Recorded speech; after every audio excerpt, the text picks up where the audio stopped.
नमस्कार। हम बात कर रहे हैं मध्यकालीन भारतीय इतिहास की। हमने बात की थी कि 800 से 1200 का जो समय है इसे हम पूर्व मध्यकाल कह सकते हैं।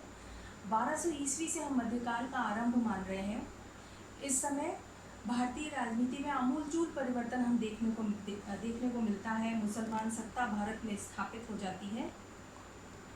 यहाँ की सामाजिक संस्थाओं में बहुत बड़े परिवर्तन हमें देखने को मिलते हैं और इसलिए 1200 ईस्वी से हम मध्यकाल का आरंभ मान लेते हैं।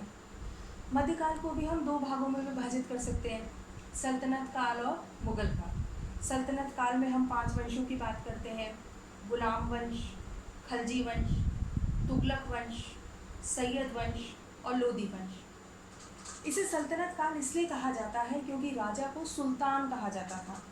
राजा का जो एम्पायर था, किंगडम था, राज्य था, उसे सल्तनत कहा जाता था। तो ये हो गया सल्तनत काल।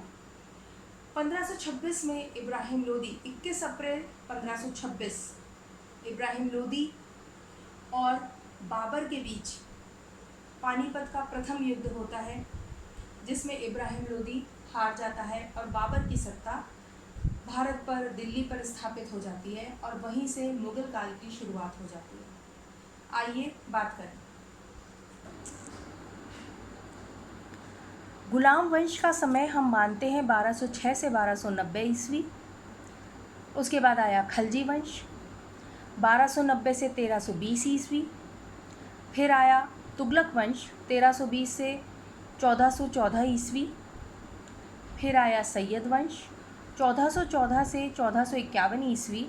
और फिर आया अंत में लोदी वंश 1451 से 1526 ईस्वी।